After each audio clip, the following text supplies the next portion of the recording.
ça y est, je suis passé voir Takane Sensei. Il est arrivé vers 3h15 et maintenant c'est 10h. Ah oui, je suis resté toute l'après-midi avec lui, donc premièrement dans son bureau où il y a toutes les armures qui sont exposées. Puis après on allait voir un cours pour les enfants. Pour les jeunes, je crois qu'il y en avait, ça devait être en terminale ou en première, un truc dans le genre 15-16 ans. Donc j'ai pu voir leur style de combat, le style japonais, qui est carrément différent du nôtre. Et puis j'ai mangé chez Takane Sensei. Je voulais manger un curry, sa femme a fait un curry, c'est pas magique ça? En plus il était super bon. Il y avait plein de petites entrées aussi, c'était très agréable. Il a bien apprécié le cadeau, il va l'utiliser pour fabriquer ses armures. J'ai pris des photos d'ailleurs. Donc pour Michel, je pourrais te montrer Takane Sensei qui porte ton tablier. Il a vraiment la classe avec des armures à côté qui sont vachement belles. Donc ouais, on a bien papoté, il parle un peu anglais. J'avoue que je sais pas pourquoi aujourd'hui j'ai réussi à bien parler japonais. J'ai bien parlé avec sa femme qui parle pas un mot d'anglais. Donc on a bien papoté toute la journée.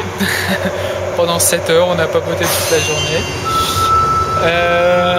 Il est d'accord avec moi, comme quoi le kendo en France est meilleur qu'au Japon. Parce que je disais que je trouvais que c'était efficace pour les shiai, pour les combats réels où il y a les points qui sont comptés. Parce qu'il marque beaucoup de points, mais c'est pas une très belle technique, c'est plutôt rapide, c'est pas dans le budo en fait. Ils ont pas dans l'esprit qu'ils utilisent un vrai sabre. Donc ça donne des frappes très rapides, mais ça rebondit sur la tête ou ça rebondit sur les gants. Si ça avait été un vrai sabre, ça trancherait pas. C'est vrai qu'il me dit que lui, il trouve que c'est beaucoup plus important, que le kendo français est bien meilleur dans ce domaine, parce qu'on a vraiment dans l'esprit qu'on tranche la personne et qu'on finit notre coupe et qu'on se contente pas juste de toucher. Donc ça m'a fait plaisir. Il a trouvé que j'avais une bonne réflexion sur le kendo. J'arrivais bien à me positionner sur comment marquer un point, comment me positionner dans un combat. On m'a fait pendant une petite heure, j'ai eu une petite leçon. Donc le positionnement des jambes, positionnement des bras, des doigts exacts sur le shinai. Bon, c'est plutôt comme ce que j'ai vu en France, hein. Juste les épaules, c'était un petit peu différent. Et c'est vrai qu'avec comment ça s'appelle, qu'avec le stance qui m'a donné, je suis vraiment posé et j'ai vraiment l'impression que si on m'attaque, j'arriverai soit à contrer, soit à partir avant. C'est vraiment jouer sur le tame. Il me répétait lui aussi, comme Michel. Tame, c'est ça le plus important. C'est pas attaquer puisqu'on veut attaquer, c'est attaquer parce qu'on peut attaquer ou contrer parce qu'on peut contrer. Et qu'il faut pas chercher à pencher la tête pour éviter le côté ou se décaler pour éviter le tsuki. Parce que de toute façon, qu'on se prenne un katana dans le cœur ou dans la gorge, on est mort de toute façon. Donc il faut vraiment se dire que c'est vraiment le combat. Donc c'est s'aimer contre s'aimer, bien être avec le tame. Je ferai une petite liste, j'ai pris quelques notes. Je vais faire une petite liste sur tout ce qu'il m'a dit. Il m'a fait m'entraîner un petit peu au Bokken, voir un peu comment je me déplaçais, comment je faisais un men. Ça faisait longtemps que j'avais pas fait de kendo, mais bon, c'est resté. Hein. Au début, j'avais juste les pieds n'étaient pas forcément en rythme, mais le rythme est revenu facilement. Il m'a fait faire des kilikages dans le vide pour voir un petit peu comment je me comportais. Il m'a dit que c'était bien, donc ça me fait plaisir.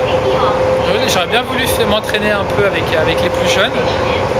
Mais au Japon, ils ont pas de beau goût d'armure pour apprêter comme ça. Chacun a son armure. Il m'a dit que l'année prochaine, il fallait que je vienne avec mon armure pour que je puisse m'entraîner. Il dit que m'entraîner, il n'y aura pas de problème et je peux venir à tous les cours pour tout âge. Ça va être bien ça. Si je reviens l'année prochaine, ça va être pur kendo. Donc ouais, rester en Seiza pendant 20 minutes, j'avoue que j'ai un peu mal aux pattes.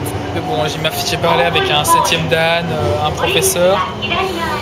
J'ai regardé un peu comment il marchait, les katas. Puis voilà, on a papoté kendo pendant un moment pas mal sur la France aussi, ce qu'il aime bien la France quand même. Donc voilà, on a papoté pendant 7 heures. On a mangé, on a bu du vin. Du vin japonais, c'est pas le meilleur vin qui existe, on va dire que c'était comme un Beaujolais nouveau. Mais bon, ça faisait un moment que j'avais pas vu de vin, donc ça se refusait pas. Donc voilà. Donc bonne journée, bon après-midi. J'ai bien apprécié. Par contre, pour le côté, je pense que je sais pas que je pense, c'est que je vais oublier. Parce que je lui dis, donc je voyageais en train, je lui ai montré mon JR Pass. Et après, il m'a dit que pour un côté, en gros, comparaison, mon JR Pass c'était vraiment yes, oui, pas cher. Il coûte quand même 500 € mon JR Pass. En fait, dans ces côtés, il les vend Joe Manhattan, 200 000 yens, donc autrement dit 1800 €. Donc j'avoue que j'ai une armure complète japonaise pour ce prix-là, donc pas de côté de Takane Sensei. Je pense peut-être dans 10 ans, quand je serai, si j'arrive à avoir un 4e ou 5e dan, je pourrais me faire plaisir. Mais jusque là, non, pas de côté de Takane Sensei. J'ai vu un petit peu comment il marchait, il m'a montré un petit peu sur un dos. Des dos juste sublimes, quoi, des dos en peau de raie, des dos en peau de requin, des dos en peau de sanglier, en peau de daim, juste magnifique. Absolument magnifique. J'ai pris quelques photos, je vous montrerai. Donc voilà. Donc je vais rentrer me coucher. Je pense que demain, non, je sais pas que je pense, c'est que je sais pas ce que je vais faire. Peut-être que j'irai à Hiroshima. Je verrai, ça dépend de mon état de fatigue demain. Voilà. Bon bah allez, je vous laisse pour ce soir et on se revoit demain. Ciao.